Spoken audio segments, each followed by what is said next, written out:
¿Qué tal? Buenas tardes.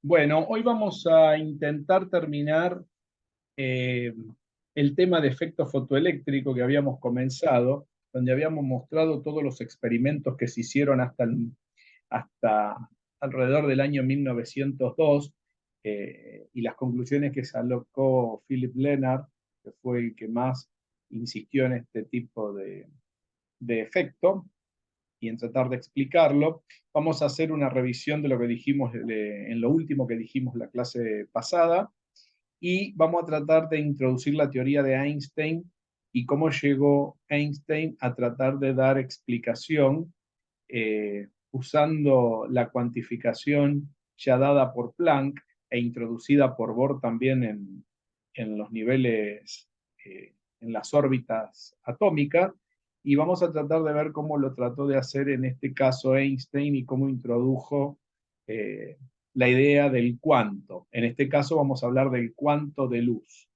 que él lo llamó fotón.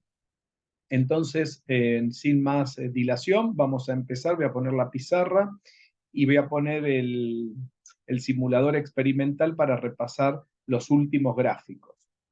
A ver, uno de los últimos gráficos, entonces vamos a la pizarra. ¿Verdad?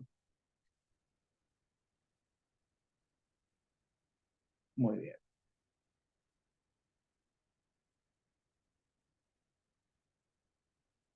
Bien, uno de los últimos gráficos que vimos tenía que ver con una intervención experimental que se hizo sobre el efecto, donde habíamos establecido una, una relación existente entre la intensidad de corriente que se genera en el tubo, donde se produce el efecto fotoeléctrico, y un voltaje que agregábamos al circuito.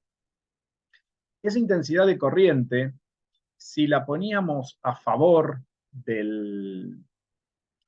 Eh, si el voltaje se ponía a favor eh, del efecto, ¿qué querría decir esto? A ver, vamos a tratar de entender. Voy a poner el experimento. Esto significa, por ejemplo, en este caso, que el efecto, acá tenemos una pila puesta a favor del voltaje, adquiere una corriente para un determinado color, es decir, para una determinada frecuencia, y tiene una determinada intensidad, la luz. En este caso, si yo aumento el voltaje o varío el voltaje, es decir, me muevo en el eje X, uno puede ver que una vez que está dada esa corriente, la corriente no aumenta, se mantiene constante en el simulador. ¿Sí? Creo que se ve bien.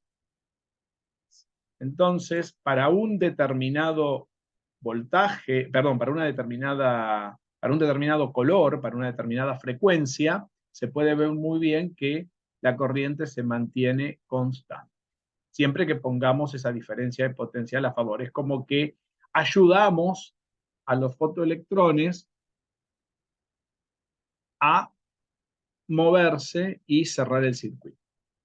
En este caso, si uno se fija, se adquiere una determinada intensidad de corriente, por ejemplo, esa que teníamos ahí, y a partir de ahí se mantiene como una especie, aumenta, o sea, uno da el voltaje, un voltaje dado, se mantiene esa intensidad, pero llega un momento, pareciera como que aumenta un poquito cuando uno recién pone el voltaje, esto es casi instantáneo, pero después se mantiene constante y no depende de ese voltaje, la intensidad de corriente.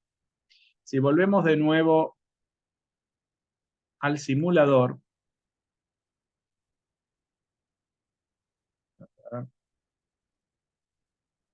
acá está, volvemos de nuevo al simulador, y ahora, por ejemplo, voy a empezar con un voltaje de 2 voltios, o sea que estaríamos en 2 voltios, aumento la intensidad de la luz, por supuesto, aumenta la corriente, es decir, que para otra intensidad dada, aumenta la corriente, pero si yo vuelvo a mover la pila, se vuelve a mantener constante en ese punto. Quiere decir que esta curva, supongamos que teníamos la intensidad 1 acá, intensidad lumínica. Recuerden que la intensidad lumínica la poníamos con la I mayúscula, y por ahí teníamos otra intensidad 2. Entonces teníamos que esas corrientes en el tiempo, si uno hace bien el dibujo, no como este que estoy haciendo yo, se mantiene, adquieren un poquito, porque recuerden que la corriente aumenta con el voltaje, pero en un momento dado se satura y se mantiene constante. Espero que lo vamos a dibujar un poquito mejor para que se vea que esto se mantiene constante en el tiempo. Aquí teníamos para una iluminación 1 y acá para una iluminación 2. La iluminación 2 siempre, este caso, es mayor que la iluminación 1. Quiere decir que el voltaje, y si hubiera tomado una iluminación menor, hubiera dado una curva más abajo. Uno lo puede ver eso también, ¿no? Si uno quiere, por ejemplo, si yo bajo la intensidad acá en el foco, ¿sí? La corriente disminuye. Y fíjense que yo puedo mover el voltaje a favor y no le hace mella. Es decir, podría haber encontrado otro punto por acá que hiciera esto, ¿no? Una intensidad 3, que es, en este caso, a ver, vamos a ponerle órdenes. Pusimos mal los órdenes. Vamos a ponerle a esta 1, a esta 2 y a esta 3. Entonces así podemos poner un orden un poquito más ordenado. Quiere decir que la intensidad 3 es mayor que la intensidad 2, mayor que la intensidad 1. Pero después habíamos visto que si uno invierte, perdón,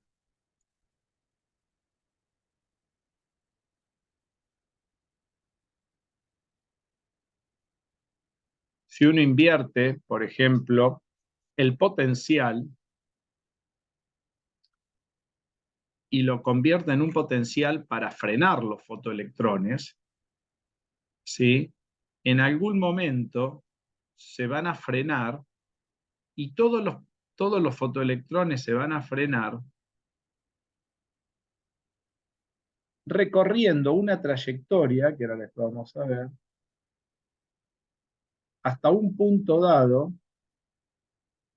que es siempre el mismo. O sea, que va a existir un potencial, que lo vamos a llamar de frenado, que va a impedir, no importa si tengo mucha o poca luz, es decir, tengo mucha intensidad lumínica o poca intensidad lumínica, va a lograr de que, no, de que la corriente desaparezca, es decir, que corte el circuito, ese potencial. Ese potencial va a estar en contra, por eso está del lado negativo, va a ser un potencial negativo, aunque después, cuando uno hace los cálculos, uno lo toma con signo positivo, o sea, lo toma el módulo, digamos, el valor absoluto, pero va a haber un punto por el cual ese potencial, por debajo de ese potencial, el efecto fotoeléctrico no se va a producir. Esto era un poco lo que habíamos concluido la última clase.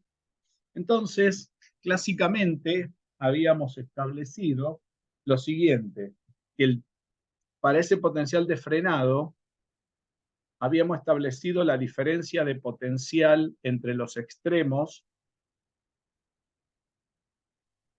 del tubo, ¿no?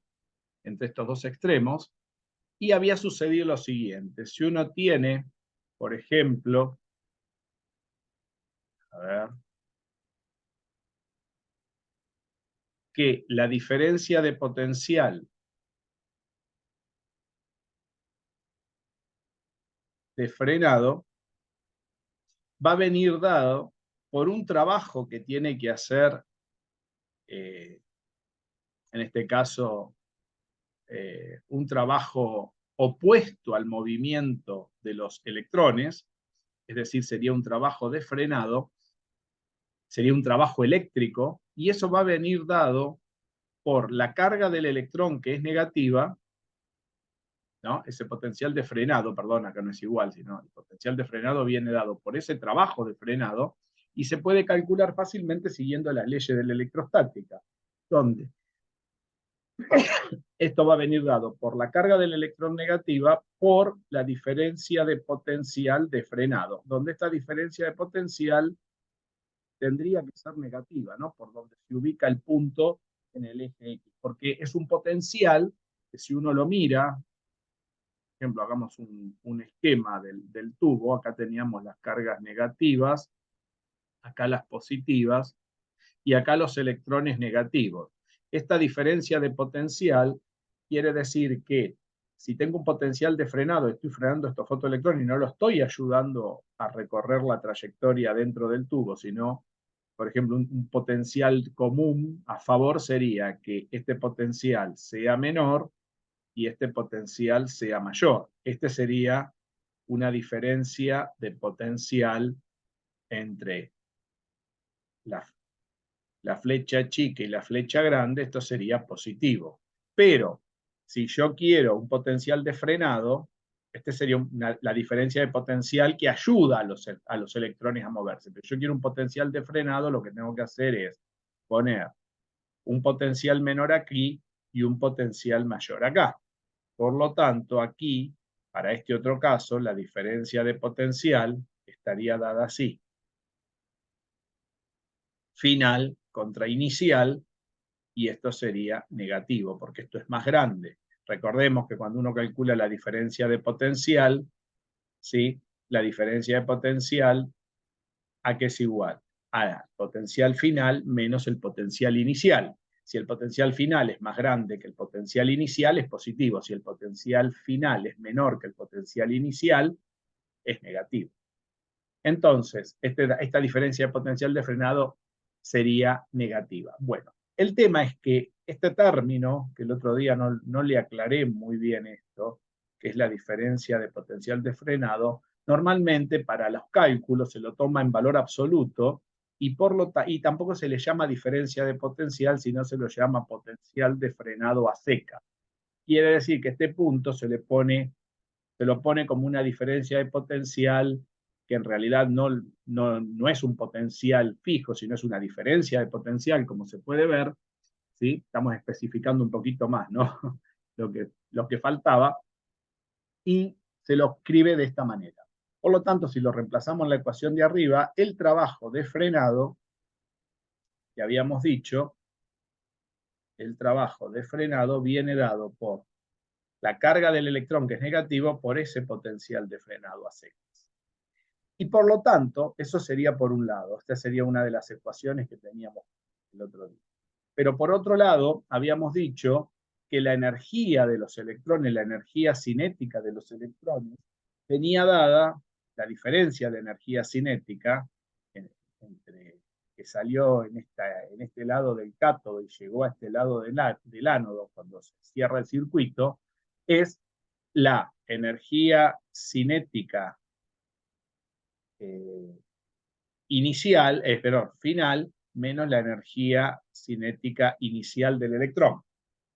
Ahora bien, pero esto vale si yo tengo esta energía cinética ahora, hay que tener cuidado, porque si yo pongo un potencial de frenado, la energía cinética debería apuntar, la diferencia de energía cinética pasa lo mismo que con el potencial, debería apuntar para el lado contrario, donde aquí tendría la energía cinética, perdón, T inicial,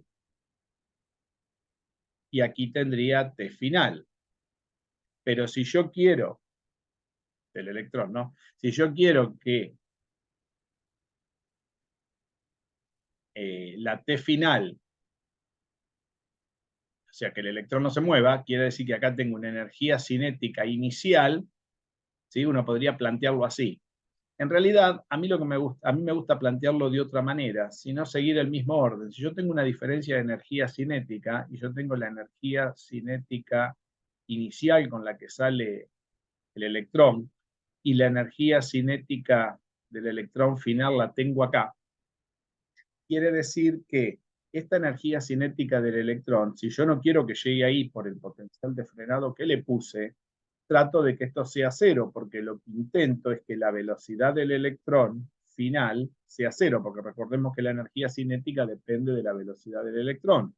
Y si uno hace bien los cálculos, la diferencia de energía cinética sería 1/2 de la masa del electrón por la velocidad del electrón final, menos 1/2 de la masa del electrón por la velocidad del electrón inicial. Pero si esta velocidad vale cero, este término vale cero porque no logré que llegue acá para que no cierre el circuito, y por lo tanto, la variación de energía cinética que tenemos es simplemente media masa del electrón por la velocidad del electrón al cuadrado, que me lo estoy olvidando.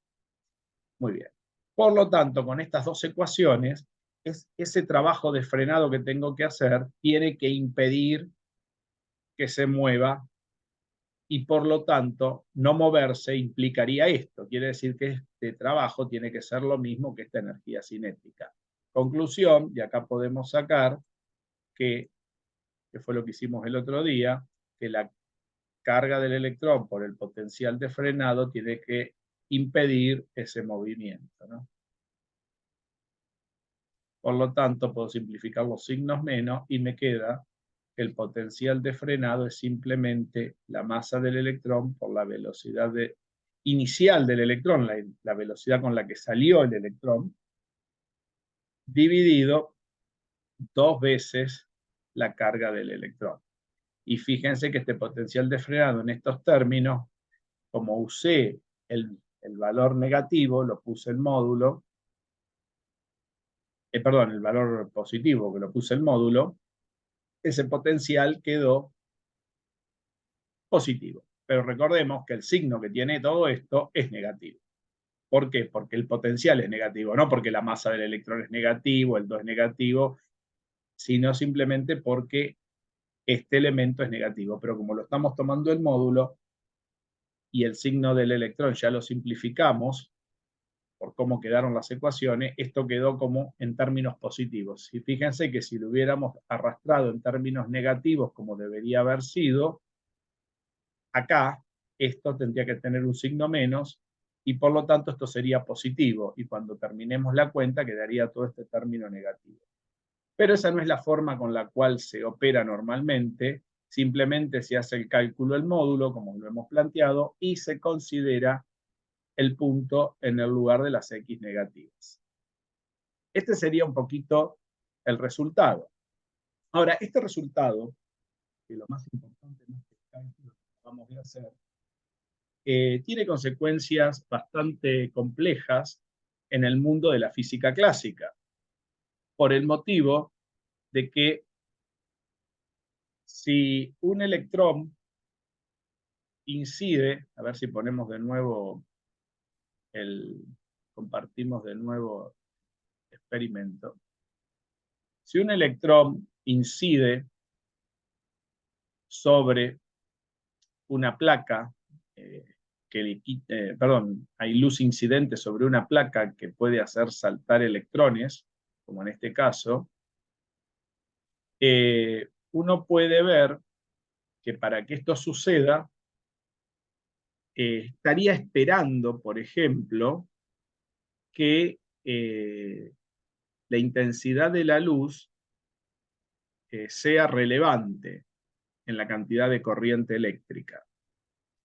Si uno mira esto, es decir, el valor de la corriente eléctrica, se torna totalmente independiente de la luz. Una vez que uno lo pone, el potencial, yo puedo ayudar al potencial, pero la corriente, ¿sí?, que yo obtengo, ¿sí?, se mantiene. Por supuesto, si yo varío la intensidad, varía la corriente, pero para una misma frecuencia. Estos fueron los resultados que estuvimos viendo. Pero, ¿por qué decimos que esto tiene problemas con la física clásica? Porque si uno fijamos la intensidad, vamos a suponer que la pongamos al 100%, y varío ahora la frecuencia, habíamos llegado a una conclusión el otro día que a medida que yo cambio la frecuencia y mantengo la intensidad constante, la energía, si no solamente vemos que hay un cambio en la corriente, sino también hay un cambio en la energía cinética de los electrones. ¿Sí? Este cambio en la energía cinética de los electrones, lo que lleva a este cambio es que hace que tengo más energía cinética, más velocidad. Fíjense en este caso, subí un montón la frecuencia, ¿sí? O sea que los electrones tienen más energía cuando cambio la frecuencia, pero no cuando cambio la intensidad. Cuando cambio la intensidad, tengo más corriente, nada más, pero no tengo más energía. En cambio, cuando cambio la frecuencia, una vez que fijé la frecuencia, voy variando la frecuencia, también tengo más corriente, ¿no? Tengo más corriente en ese punto. Pero lo más importante es que tengo algo que no cambia con la intensidad, que es la velocidad de los electrones en términos que quiere decir de la energía cinética. Este es un resultado que clásicamente estaría muy mal, porque si la luz que proviene del foco es una onda electromagnética, no importaría mucho si tengo una frecuencia u otra, porque la luz viene con una única energía, que es la energía de la onda electromagnética, y arrancaría, lo único que necesita es arrancar el electrón si la onda es fuerte, es decir, es más intensa o menos intensa. O sea, debería depender únicamente de la intensidad y no de la frecuencia, su energía. Fíjense que la energía no depende de la intensidad. Yo no tengo más intensidad en el arranque de los fotoelectrones. Es decir, no tengo más energía de los fotoelectrones cuando varío la intensidad. O sea que la energía cinética de los fotoelectrones no depende de la intensidad, pero sí depende de la frecuencia. Es decir, que depende de, si uno quisiera, del color de la luz. Es decir, una luz violeta arranca más electrones, en realidad no arranca más electrones, arranca por ahí bajo una misma intensidad de luz, arranca la misma cantidad de electrones que una luz azul, pero en cada caso, cada electrón, en el caso del violeta, tiene más energía cinética que en el caso de la luz azul. Y hasta tal punto que si voy bajando, llega un momento que pierden su energía cinética, porque voy variando la luz, el color, la frecuencia, pierden su energía cinética, ¿sí? Y en consecuencia hay una frecuencia por la cual debajo de ella, llamada frecuencia umbral, que el efecto no se produce. Cuando ese efecto no se produce, por ejemplo, si estoy por el lado de la luz amarilla, en el caso de una placa de sodio, por más que varíe la intensidad, tenga mucha o poca luz, quiere decir variar la intensidad, importa muy poco la intensidad de la luz o casi nada si el efecto no se produce. En realidad no importa nada la intensidad de la luz, la intensidad lumínica, o sea, la energía de la onda electromagnética cuando el efecto no se produce. Quiere decir que cuando se produce el efecto pasan dos cosas, dijeron los físicos clásicos, cosas que no pueden explicar desde el punto de vista cosas que no pueden explicar desde el punto de vista de la física clásica. ¿Por qué? Porque uno estaría esperando en la física clásica que una onda más intensa, ¿sí?, genere electrones con mayor energía que una onda menos intensa. Pero eso no sucede. Quiere decir que yo estaría esperando que la energía cinética de los electrones dependieran de la intensidad de la onda incidente, que sería de la onda electromagnética, y no de su color, porque los colores son simplemente lugares donde varía la frecuencia. La onda es algo continuo. Entonces esto estaría violando de que entonces parte de la onda estaría incidiendo con más energía que otra parte. O sea que la onda estaría como partida en pedazos de energía dependiendo de la frecuencia. Bueno, si uno lo piensa un poquito, esta es un poco la hipótesis de Planck. En conclusión, los físicos clásicos dijeron que para el efecto fotoeléctrico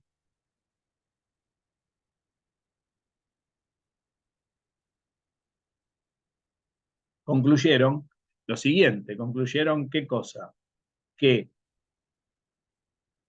la energía de la onda incidente, vamos a ponerla así, la energía electromagnética, venía dada por el trabajo que se necesita para arrancar el electrón de la placa. Vamos a suponer que viene la onda, incide, a ver, vamos a hacer el dibujito, lo voy a hacer así, el dibujo que es más cómodo. Tengo electrones por acá, viene una onda electromagnética, ¿no? Este sería el esquema clásico, que tiene una energía electromagnética y arranca los fotoelectrones, mejor dicho, los electrones, porque todavía si estamos dentro de la física clásica no habría fotoelectrones. Arranca los electrones negativos. Ahora bien, para que el electrón salga, lo voy a dibujar en verde el electrón, supongamos que agarro a salga del metal que está acá, que sería el metal, salga y quede boyando en el espacio. Recuerden que esto se hizo dentro del esquema ese de ese tubo al vacío que les conté la clase pasada.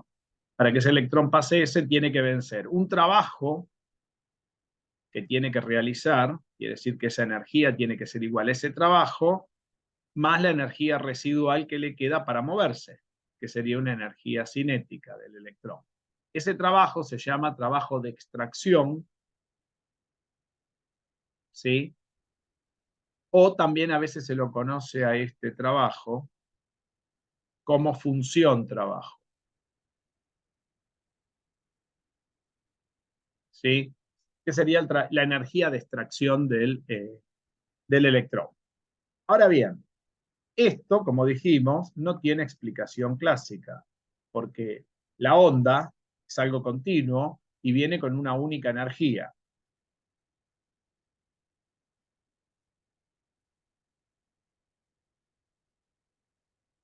Y dado eso, tenemos un problemón, porque no podemos dar una explicación siguiendo los patrones clásicos, porque para eso habría que partir la onda y pensar que cada región de la onda tiene una energía diferente, dado que cada región de la onda implica un color diferente, y dado que la energía que recibe este electrón depende de la frecuencia y no de la intensidad, ¿sí? Porque bajo determinados colores ya no se produce el efecto, quiere decir que hay una frecuencia encima umbral por la cual se produce el efecto. Esto no tiene explicación dentro de la física clásica. Dado ese problema, y aparte habíamos visto a su vez que experimentalmente se puede ver que para cada metal donde se produzca el efecto fotoeléctrico, había un gráfico que habíamos establecido que la energía cinética de los fotoelectrones en términos, creo que lo habíamos hecho a través de la frecuencia, para cada material había una frecuencia umbral, habíamos llamado frecuencia umbral 1, frecuencia umbral 2, frecuencia umbral 3, por la cual se produce el efecto. Y eso, medido clásicamente, dio rectas, no tienen explicación, como magnitudes lineales, pero que dependían de cada metal, metal 1, metal 2, metal 3, pero pasaba un hecho muy curioso, que todas las rectas tenían la misma pendiente. Todo esto tampoco tiene explicación clásica, porque si uno no está esperando que la energía dependa de esa frecuencia y que encima se comporte linealmente, o sea, no se comporta de cualquier manera, sino que se comporta linealmente a partir de esa frecuencia umbral, donde nu0 sub i es lo que llamamos la frecuencia umbral. Umbral, recuerden que es la frecuencia por la cual por debajo de ellas no se produce el efecto fotoeléctrico. El efecto fotoeléctrico siempre se produce con una frecuencia por encima de la frecuencia umbral. Entonces, con este experimento que tenemos acá arriba, uno podría llegar a pensar de calcular esa frecuencia umbral en términos,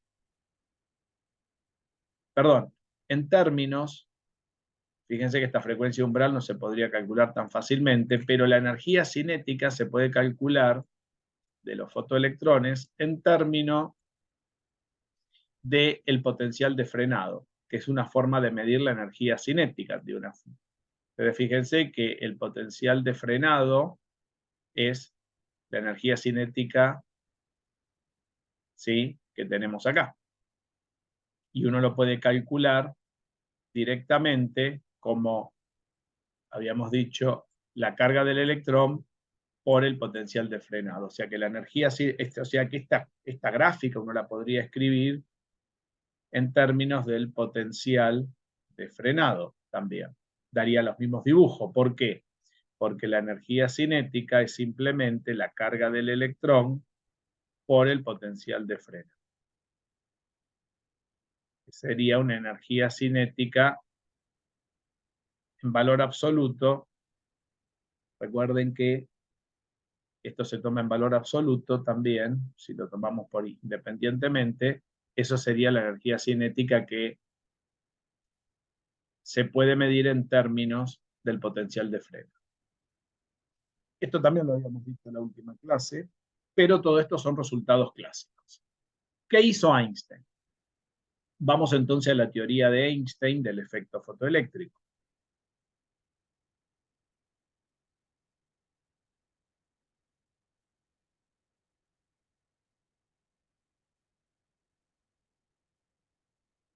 Bueno, Einstein lo que dijo fue lo siguiente.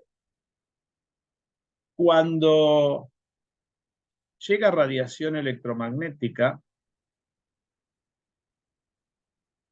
dado que la radiación electromagnética, como dijo Planck, no viene como una onda continua, sino que esa radiación se sustituye por una pequeña partícula, es como si fuera un pedacito de esa energía. Lo que sucede es un choque elástico con el electrón. Si ese choque, o sea, ese pedazo de energía que tiene lo que viene, que hasta ahora no sabemos qué, sería radiación electromagnética, tiene la pinta de NH nu sobre 2pi. Lo mismo que dijo Bohr para las órbitas de los átomos, donde n varía de 0, porque puede ser 0 también, 0, 1, 2, 3. Estos serían los valores de n. ¿Qué quiere decir? Que lo que viene y pega contra el electrón, podríamos decir, no es una onda continua, sino es una onda electromagnética continua, sino sería una onda electromagnética en pedacitos, en rebanadas. Esas rebanadas son los que llamábamos un cuanto, este puntito sería el cuanto de luz, que Einstein lo llamó fotón. Ese fotón, que sería para Einstein, por ejemplo, una luz blanca sería luz donde está llena de fotones de todos los colores. Una radiación electromagnética sería todos fotones que se mueven en forma ondulatoria, de alguna forma rara, eh, eh, con una mezcla de pelotitas, si uno la quiera pensar como bolitas, de todos los colores, inclusive de los colores que no vemos, que serían la radiación que está fuera del rango visible, o sea, serían pelotitas, podríamos decir, incoloras. Por lo tanto, dijo Einstein que cuando se produce el choque y el electrón sale del metal, recordemos que acá está el metal, ese electrón sale con una determinada energía cinética y para poder salir tuvo que realizar la energía incidente de ese fotón, de ese pedacito de onda electromagnética cuantificado, lo mismo que hizo Bohr para las órbitas de los átomos. Ese fotón tuvo que haberle dado una suficiente cantidad de energía para que pueda salir. Dado que el problema venía por la energía, como pueden ver,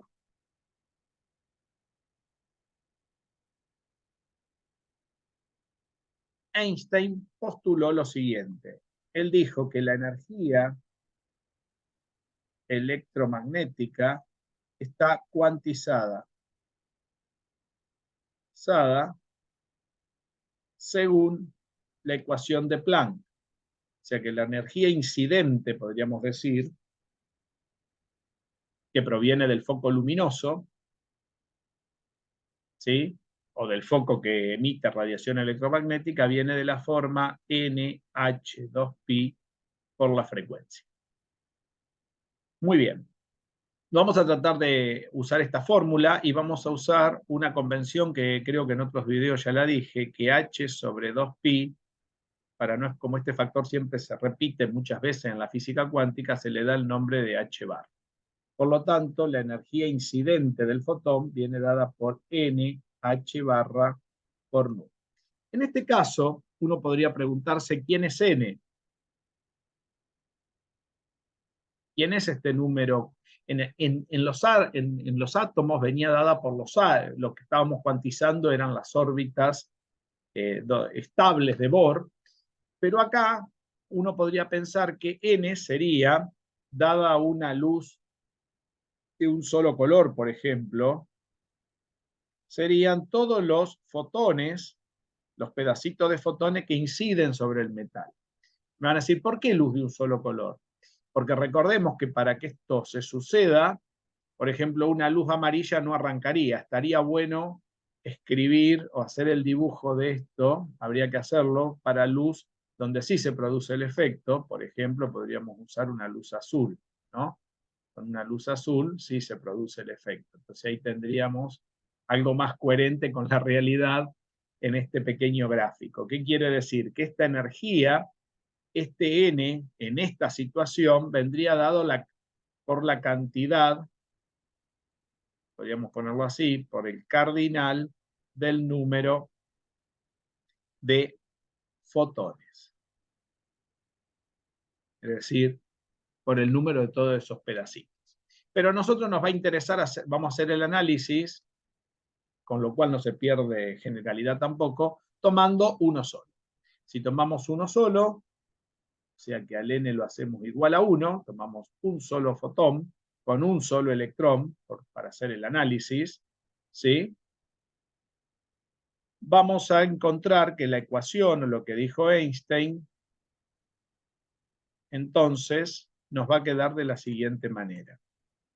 Nos va a quedar, dada la relación clásica que teníamos antes, que la energía electromagnética incidente venía dado por el trabajo que hay que hacer para arrancar el electrón, más la energía cinética del electrón. Esto vendrá dado ahora como la energía cuantizada incidente igual al trabajo más la energía del electrón. Y acá viene la cuantización.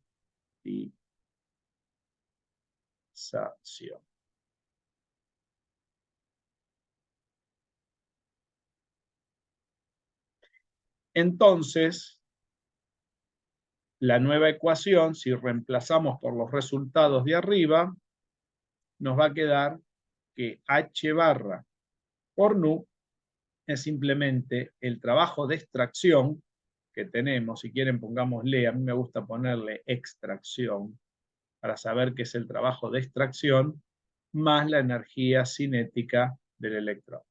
Normalmente esta ecuación, la energía cinética también se la escribe como es, que es media masa del electrón por la velocidad del electrón actual. Esta es la ecuación correcta del efecto fotoeléctrico. Y con esta ecuación trata de explicar y reencontrar el potencial de frenado que nosotros sacamos clásicamente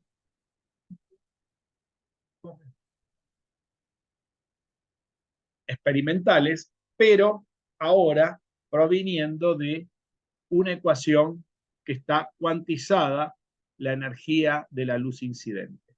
O sea, si uno se fija, esta es una cuantización de la onda electromagnética. Esto es lo que implica la cuantización de la onda electromagnética. Donde apareció H barra, quiere decir que acá estamos para un solo fotón, tratando de ver lo que sucede en este choque, que más que un choque, uno lo podría pensar como que el fotón incide sobre el electrón, este absorbe la energía que le entrega en forma completa, y si esa energía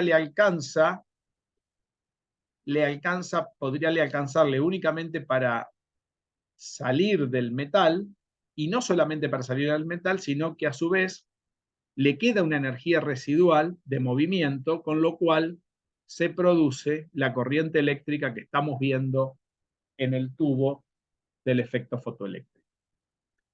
Con esto, Einstein trata de explicar varias cosas. Vamos a tratar de explicar ahora, usando esta teoría, cómo sucedieron algunos hechos de los que estuvimos mirando y ver si podemos llegar a las conclusiones que teníamos antes. Por ejemplo, una de las cosas que podemos ver es la siguiente. Si representamos el tubo, donde acá teníamos la carga negativa y acá la carga positiva, vamos a tratar de ver si esto se ajusta a lo que tenemos. Acá teníamos el circuito, para ubicarnos un poquito, y acá teníamos la pila, que si estaba puesta en sentido contrario, generaba un potencial de frenado, ¿sí? Vamos a suponer que ahora tenemos un voltaje igual a 0, y tenemos fotones, ahora que inciden, pongamos que son fotones de color azul, viene el fotón, pega sobre el electrón, y este sale despedido para allá. El tema es que esto, como está dentro de un tubo, ¿no? Estaba todo dentro de un tubo, al vacío, normalmente se hace el experimento. Acá tenemos, vamos a usar la F para el fotón, F mayúscula, y acá tenemos al electrón que salió despedido. Lo que pasa es que el electrón, cuando puede salir despedido en muchas direcciones, ¿sí? Pero nos vamos a centrar, vamos a suponer que sale despedido para nuestro análisis en la dirección, digamos, horizontal del eje X, para hacer más simple todo el análisis. Uno podría hacerlo en 3D, pero vamos a tratar de trabajar en el eje X y poner el sistema de referencia X en el gráfico. Para ello, este electrón experimenta una fuerza eléctrica, una fuerza electrostática, que viene dada por la carga de él por el campo eléctrico. Y ahora voy a usar, cuidado, campo eléctrico no es la energía incidente, no es la E mayúscula, sino es E de campo eléctrico. No confundir, porque ya la energía incidente clásica no la usamos más, por eso usé esta otra E para la energía cuántica, fíjense la diferencia, y ahora voy a usar la E, que la voy a escribir siempre en verde, para el campo eléctrico. Si uno se fija y uno pone la pila en el sentido que genera el potencial ayudando a fomentar la corriente que se genera, que sería la zona que nosotros teníamos acá arriba de las tablas, que habíamos visto al principio, sería esta zona, en el primer dibujo, uno genera una corriente a una determinada iluminación, por ejemplo I1, y se genera, a medida que aumenta un poquito el potencial, aumenta la corriente, pero después se satura porque la corriente no depende del potencial con la cual yo lo ayudo a fomentar el efecto, sino depende de la intensidad de esa corriente que también se va a mantener fija o se va a mantener constante para cualquier potencial. O sea, va a haber una intensidad de iluminación para una corriente dada y para un potencial dado. Por eso esta curva es una curva horizontal que por más que yo cambie el potencial, nunca va a cambiar, o sea, se va a mantener constante, va a mantener paralela al potencial, salvo un valor inicial que es casi instantáneo, que es lógico porque una vez que uno genera una diferencia de potencial a favor de la corriente que se está produciendo ya por el efecto fotoeléctrico, porque en este punto ya el efecto se está produciendo, se dan cuenta que estamos por encima de la frecuencia umbral, quiere decir que esa intensidad de corriente se mantiene constante, ¿sí?, a una determinada iluminación y va a cambiar, por más que yo cambie el potencial y la quiera ayudar, esa corriente no va a aumentar. Solamente va a aumentar si yo cambio la iluminación, pero una vez que la aumenté a un nuevo determinado valor, se va a de nuevo mantener constante bajo la variación del potencial de ayuda, digamos.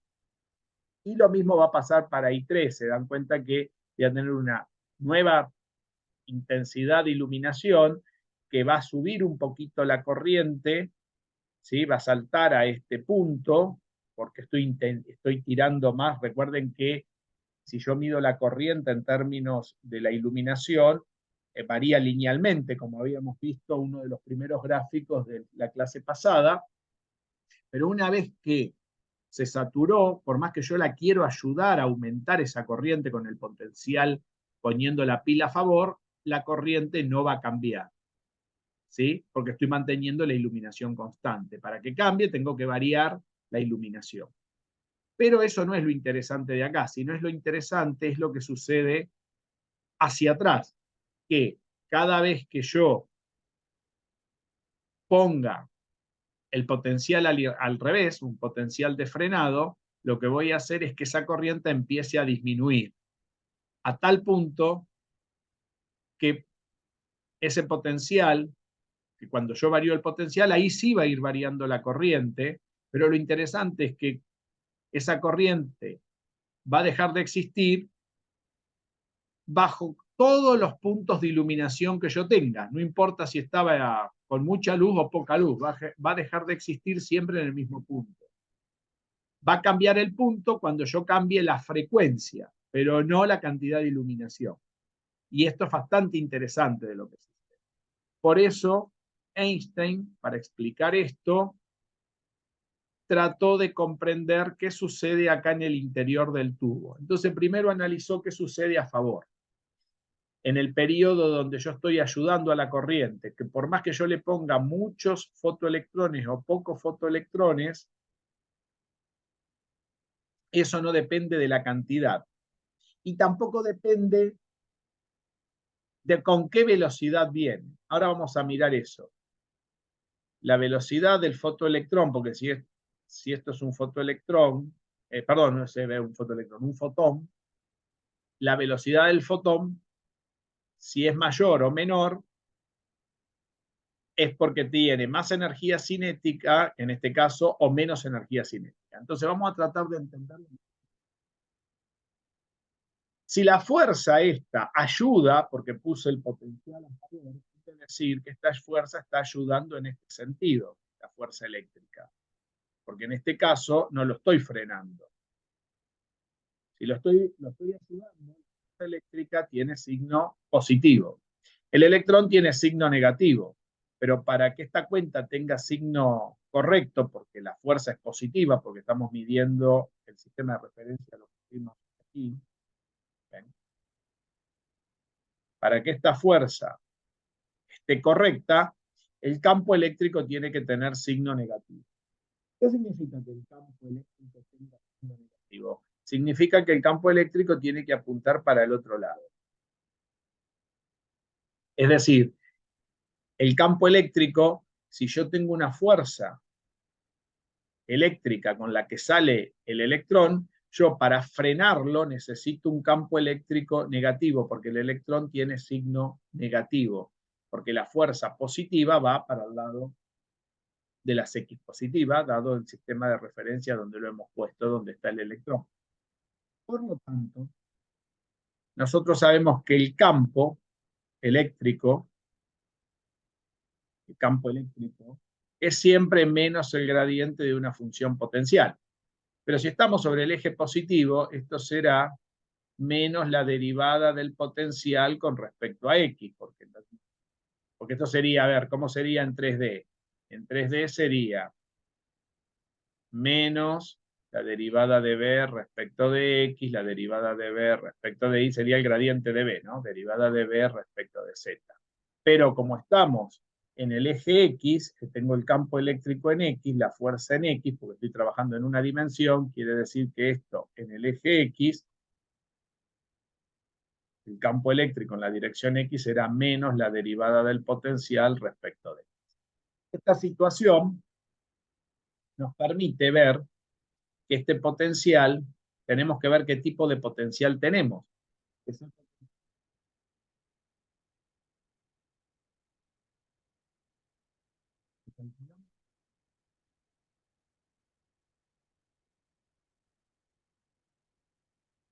A ver, si yo tengo el potencial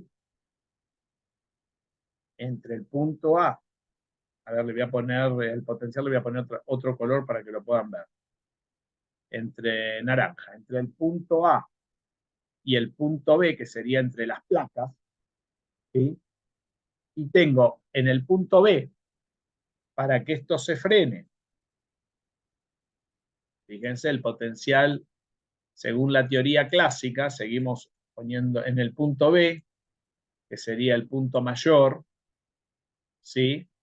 Si yo tengo un potencial mayor acá y un potencial menor acá, en las flechas que habíamos puesto, la flecha más alta es del potencial mayor y la flecha más chica de un potencial menor, la diferencia de potencial es negativa. ¿Está bien? Entonces, yo tengo dos potenciales, quiere decir que yo tengo un potencial en A. Si yo quiero que se frene, el potencial en A debe ser menor que el potencial, el potencial en A tendrá que ser mayor que el potencial en B. Pero el potencial que experimenta a favor, todavía no lo estamos frenando, ¿no? A favor, el potencial que se experimenta es que el potencial en A, ¿sí?, es menor que el potencial en B.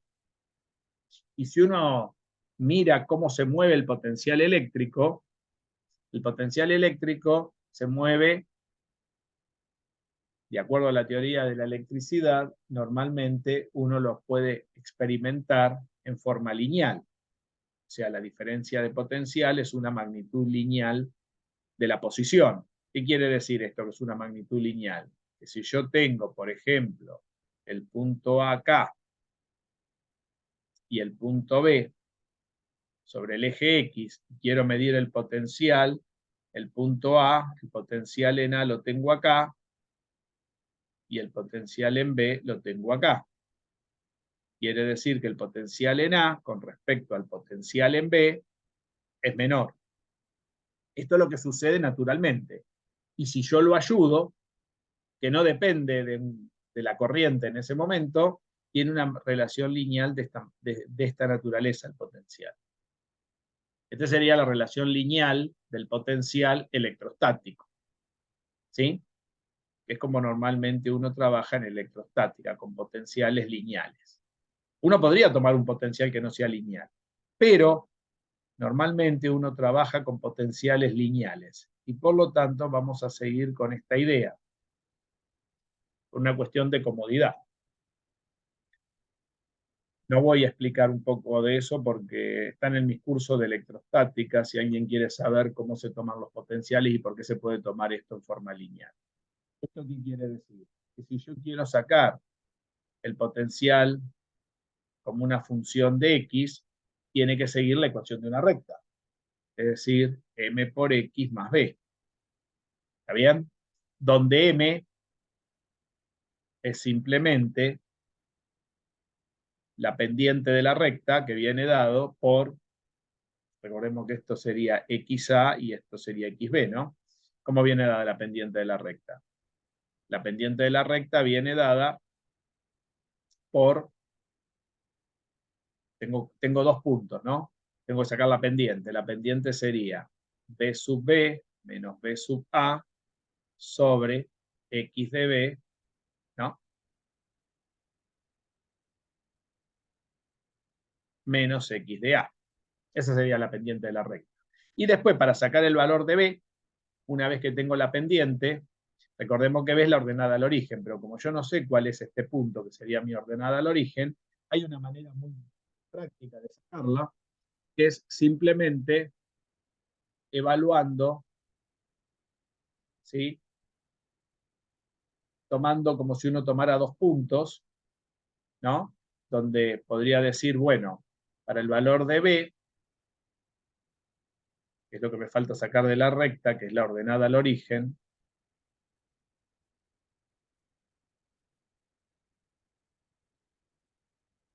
puedo hacer lo siguiente.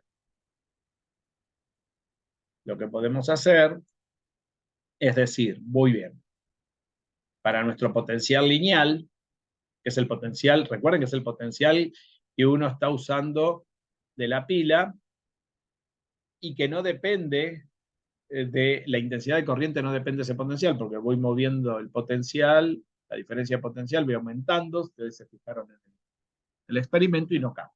Así que no olvidemos qué es este potencial. Muy bien, el valor de B, ¿cómo lo calculamos? Bueno, lo podemos calcular de la siguiente manera. Recordemos que si tengo una ecuación de la recta, evalúo en dos puntos, podría decir que esto es B de B, sería M por X de B más B, y B sub A sería M por X de A más B,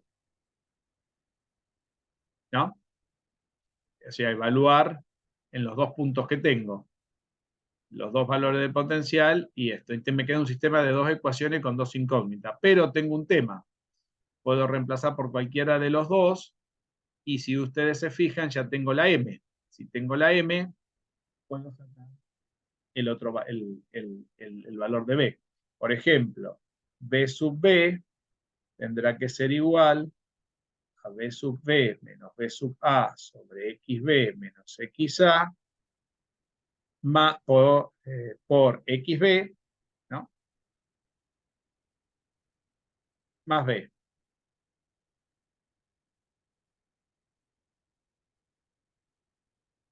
Por lo tanto, el valor de B lo podemos despejar de acá, ¿no?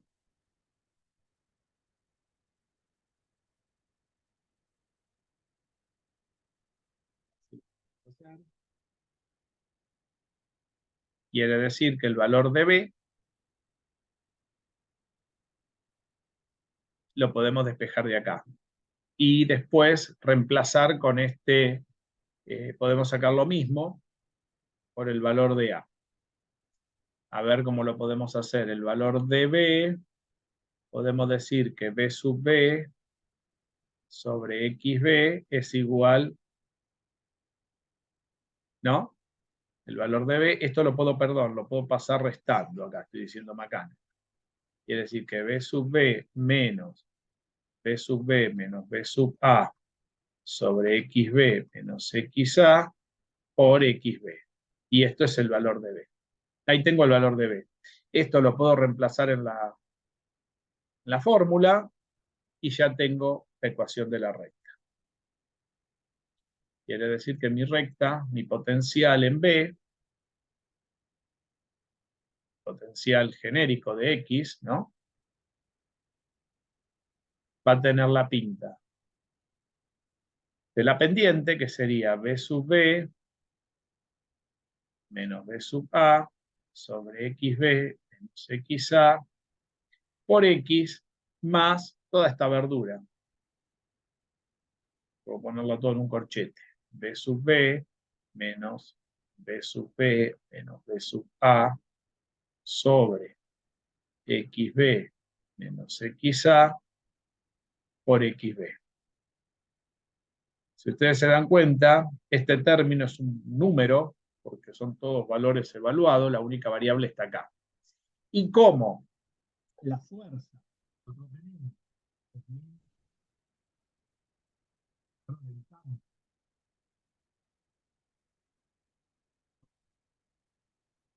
El campo. A ver, arriba. El campo eléctrico es menos,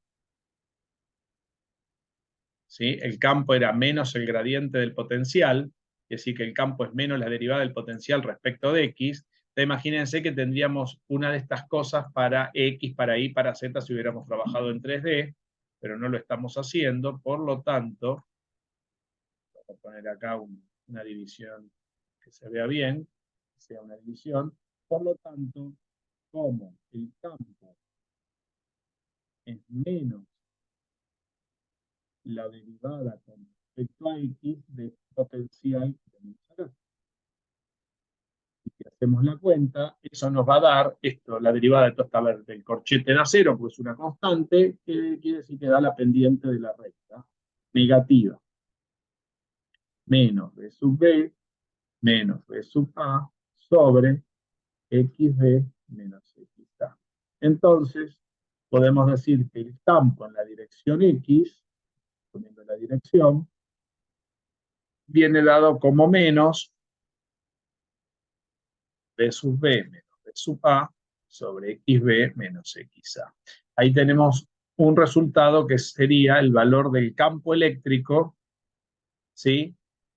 Correctamente con su signo, cuando se produce el efecto fotoeléctrico, ¿ven? Que tiene que ser negativo para compensar el valor negativo del electrón y marcar que la fuerza con la cual está cediendo el electrón va en sentido positivo. Quiere decir que esto está correcto porque el potencial en A es menor que el potencial en B. ¿Qué sucede con este campo? Este campo, cuando yo busque el potencial de frenado, esto va a cambiar.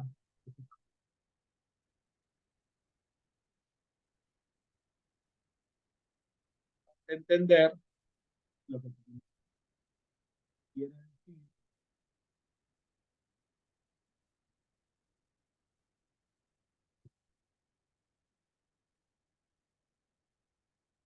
Si yo quiero saber ahora, por ejemplo, cuánto es la fuerza en la dirección X, la fuerza que es igual a la carga por el campo, ¿no? A la carga del electrón por esta cosa. Pero lo que les dije recién. Y esto nos va a dar simplemente la carga del electrón por la diferencia de potencial. Ustedes saben, esto va a dar dividido, ¿qué cosa? XB menos XA. Y XB menos XA es la distancia entre las placas, ¿no? XB menos XA es igual a la distancia entre las placas. Entre las placas del cátodo y el ánodo. Por lo tanto, le vamos a poner una D mayúscula. Quiere decir que tenemos, este valor sería la fuerza en la dirección. Sería la fuerza que habría que, con la cual sale el despedido del electrón. Muy bien. A esta ecuación la vamos a fuerza en X, ¿no? Estamos hablando de fuerza en esa dirección, ¿no? Dividida D. Voy a ponerle esta ecuación 1. Muy bien.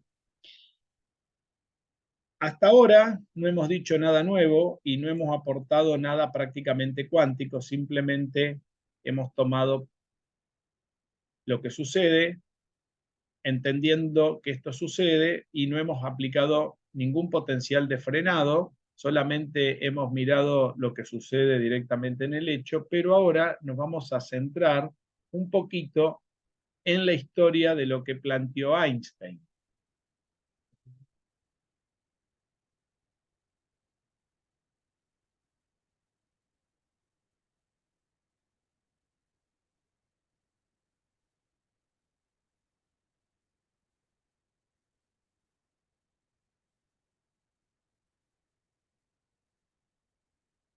Si nosotros tuvimos un, una fuerza que experimenta el electrón cuando sale, también debe regirse por el movimiento, porque esa fuerza se acelera. La fuerza en la dirección X es una fuerza que viene acelerada, o sea, es una fuerza que está producida por una aceleración.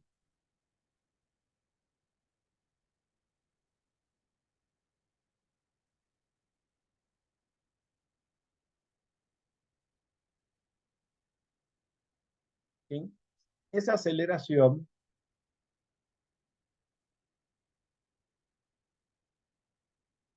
si yo quiero que esta fuerza se frene, como dijimos hoy, tengo que poner un potencial contrario al movimiento. Para ello, lo que voy a decir es que voy a exigir que esa aceleración, ¿sí?, tenga un signo, vamos a ponerlo así primero, esa aceleración sea negativa. Vamos a ver cómo la podemos calcular en términos de lo que conocemos esa aceleración. Esa aceleración se puede calcular de la siguiente manera. Yo sé que la fuerza en la dirección X es la masa por la aceleración en X. Por supuesto que esta aceleración va a estar en la dirección X también. Fíjense que estoy trabajando siempre sin vectores porque estoy en la dirección X. Y esto, de acá puedo decir que mi aceleración en X va a ser la fuerza en X dividida la masa del electrón, ¿no? Y la fuerza en X ya la tenemos acá, que quiere decir que esto es la carga del electrón por la diferencia de potencial que se produce sobre la distancia por la masa del electrón. O sea que ya tengo mi aceleración, ¿sí?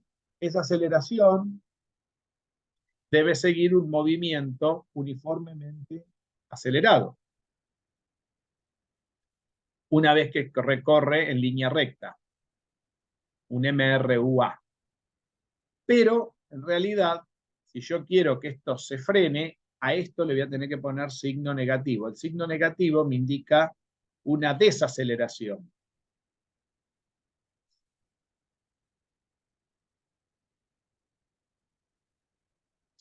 O un frenado. Por lo tanto, si quiero que suceda eso, mi aceleración en X va a tener la pinta menos C por la diferencia de potencial sobre la distancia entre las placas por la masa del electrón. Y en conclusión, si quiero que produzca esa desaceleración, va a tener que ser un MRUA, ¿no? Un movimiento acelerado, en línea recta. Con lo cual, el tiempo del movimiento de velocidad final, que es muy conocido, es la velocidad final menos la velocidad inicial dividida la aceleración. Ese sería el tiempo. Y esto reemplazado, este es el tiempo en un movimiento uniforme acelerado. ¿Sí? Y entonces, esto se reemplaza en la ecuación de distancia, y la distancia, ¿a qué es igual? La distancia sería la velocidad inicial del movimiento por el tiempo más la mitad de la aceleración, en este caso en X, por el tiempo al cuadrado. Simplemente reemplazo, ¿sí?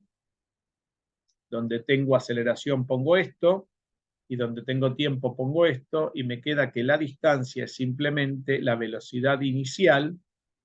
Y miren una cosa, Esto lo podemos achicar un poco porque si estoy en un frenado, ¿sí?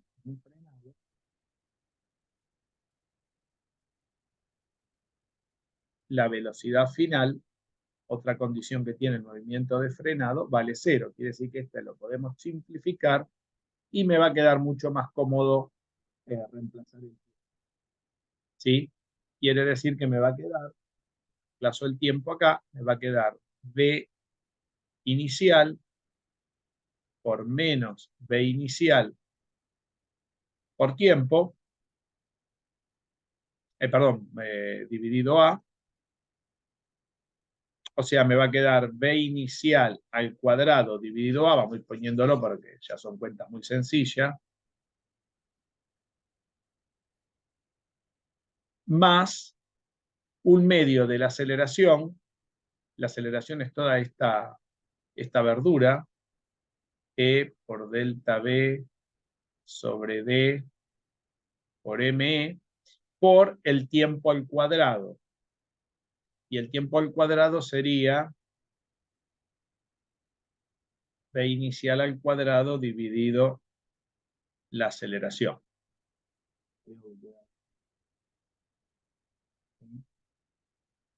Bueno, no hacía falta reemplazar con esto acá, ¿no? Porque todo esto es la aceleración. Me hubiera convenido dejar, estoy haciendo las cuentas, me conviene dejar la aceleración en X para poder simplificar las aceleraciones ahí. Recordemos que tengo la aceleración en X, así que no me convenía hacer ese reemplazo. Por lo tanto, la aceleración en X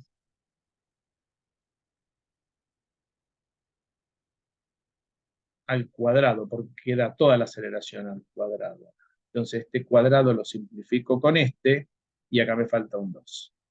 Quiere decir que me queda menos 1 más un medio, me queda menos un medio. O sea que D es menos un medio de la velocidad inicial al cuadrado sobre la aceleración en X.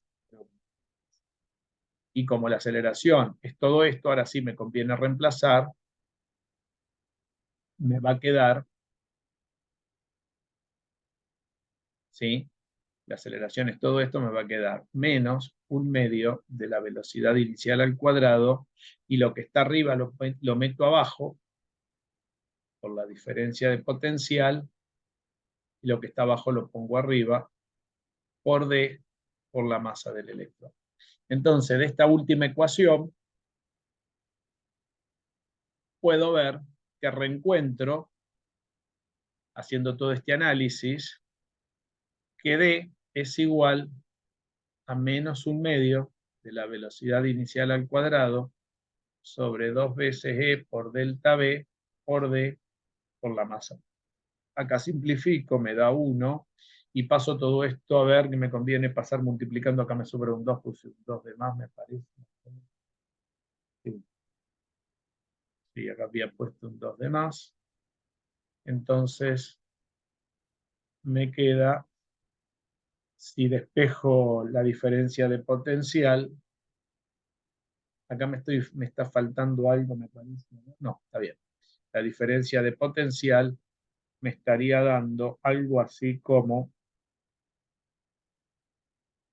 a ver si estoy haciendo bien las cuentas, me queda menos la velocidad inicial al cuadrado por la masa del electrón dividido 2 veces la carga. No, ¿sí? La carga del electrón. Me queda negativo. Y puedo pasar el menos de este lado y pensar entonces que esto, cuando la diferencia de potencial, que no es esta, que es la directa, es la que se opone a la pila, este sería mi potencial de frenado, que es justamente la misma ecuación que sacamos anteriormente, considerando un trabajo de frenado, pero ahora explicado con una relación lineal, como lo hizo Einstein. Pero todavía no incorporó esto corrobora la misma ecuación que teníamos acá, velocidad inicial al cuadrado. Fíjense que es la velocidad inicial. Acá la velocidad inicial creo que le puse, vamos a cambiarle la notación, porque acá la velocidad inicial la puse como V0, como se pone en el movimiento acelerado, pero acá estaría bueno volverle a poner, esta es la velocidad inicial a todo esto, la velocidad inicial con la que sale el electrón cuando es arrancado, ¿no? Vamos a ponerle la I, como la pusimos arriba, para que no quede distinto y sigamos la misma notación. Creo que queda mejor. A ver dónde más acá.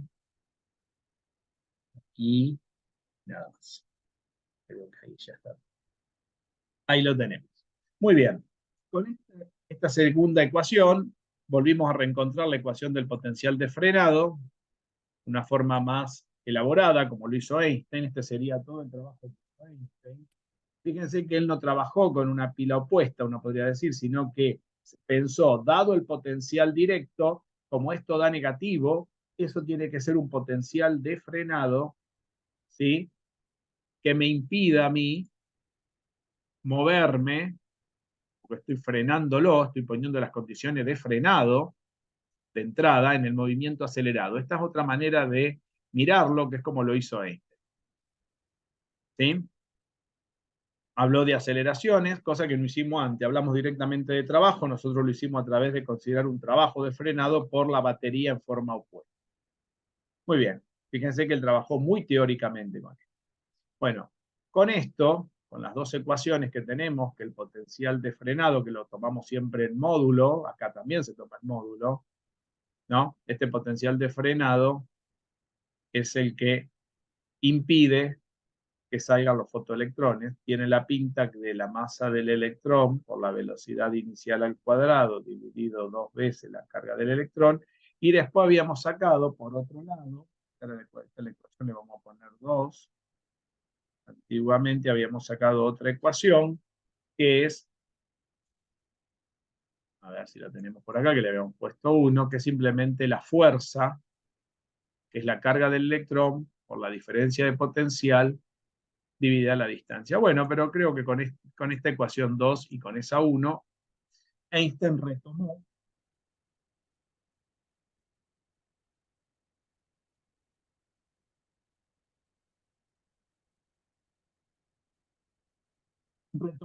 su ecuación cuántica,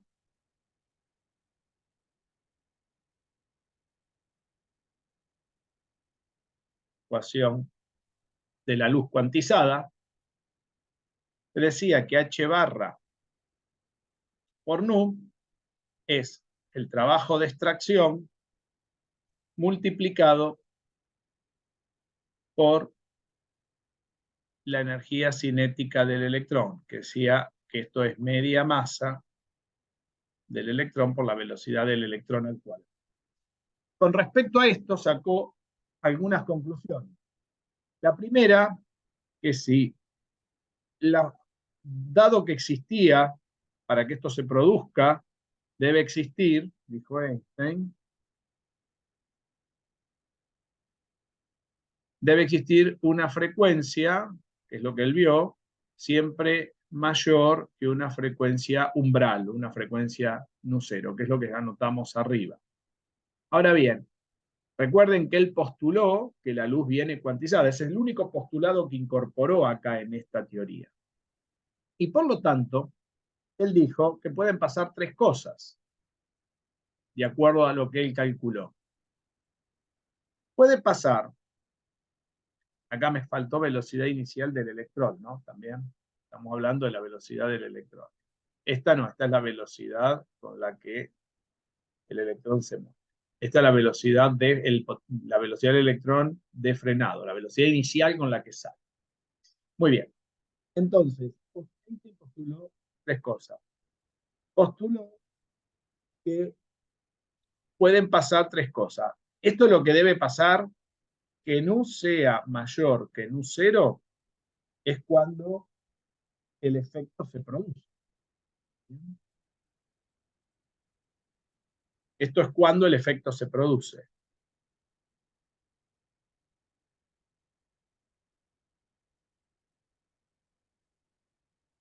Si se produce el efecto, dijo Einstein, entonces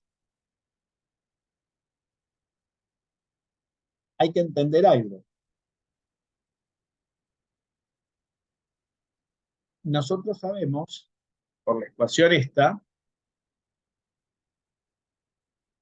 y por la del potencial de frenado,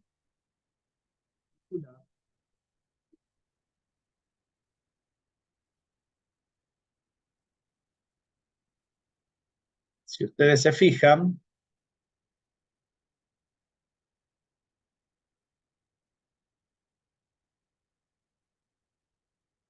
si se produce esto, yo sé que acá yo tuviese sin U, a ver si se entiende. Yo acá puedo despejar de esta ecuación quién sería mi potencial de frenado. Mi potencial de frenado, a ver, tengo problemas con el lápiz, disculpen, ¿eh? Potencial de frenado que es la masa por la velocidad inicial del electrón al cuadrado, dividido 2 veces la carga del electrón. Creo que se ve. Pero, si ustedes se fijan, la velocidad del electrón cuando sale, que sería esta, si esta es la velocidad inicial, quedaría lo siguiente. Quedaría que la velocidad del electrón inicial al cuadrado sería igual a h barra nu menos el trabajo de extracción, todo esto por 2, dividido la masa del electrón. Y si yo reemplazo acá, me queda lo siguiente. Me queda que el potencial de frenado es igual a 2 por h barra nu menos el trabajo de extracción dividido 2 por la carga del electrón por la masa del electrón. Y si ustedes se fijan, y acá me está faltando la masa del electrón. Simplifico esto con esto, este 2 con este 2, y me queda que el potencial de frenado tiene una pinta como esta. El potencial de frenado tiene una pinta así. Como depende de la frecuencia, esto sería una función de la frecuencia, si yo lo grafico. Porque ese potencial de frenado sería como una función de la frecuencia. Quiere decir que esto me quedaría de la siguiente manera. Me quedaría h barra sobre la carga del electrón por nu menos, ¿no?, el trabajo de extracción dividido la carga del electrón. Y si ustedes se fijan, esto tiene la pinta de la ecuación de una recta. I igual m por x más b. Y si ustedes se fijan, b es negativo. Quiere decir que esto está por debajo del eje I. Esta es una recta que se dibuja de la siguiente manera. Tengo un valor acá, que sería, ahora vamos a ver cómo se dibuja esta recta. Esta recta tendríamos que dibujarla de la siguiente forma. Acá pongo a nu, acá tengo el potencial de frenado, que es el que anula la energía cinética, que uno lo puede escribir en términos de la energía cinética, como ya habíamos visto en forma clásica, pero ahora se ve que esto tiene una explicación un poco más profunda. Entonces, esto es una recta que viene así, y este punto es justamente todo este tramo, es lo que le cuesta al electrón salir. Este puntito es simplemente de la recta, la ordenada al origen, que es negativo, que es el trabajo de extracción sobre E. Este es el B de la recta. Ahora bien, ¿quién es este otro punto? Este otro punto es la ecuación de la recta cuando nu es igual a la frecuencia umbral. Quiere decir que este punto, quiere decir en este punto el potencial de frenado es 0, entonces tengo que nu es igual a la frecuencia umbral. Entonces acá, en este lugar, tengo que el potencial de frenado es 0. Y por el otro lado, o sea que analicé la recta cuando va hacia arriba, tengo una ordenada al origen que me la da la ecuación de esa recta, pero me falta analizar este tramo. ¿Qué significa este tramo? Cuando nu es menor que el potencial de frenado. En este tramo, la recta no debería existir. O sea que esta parte no debería existir, porque ahí el potencial de frenado también es 0, porque acá no hay efecto fotoeléctrico.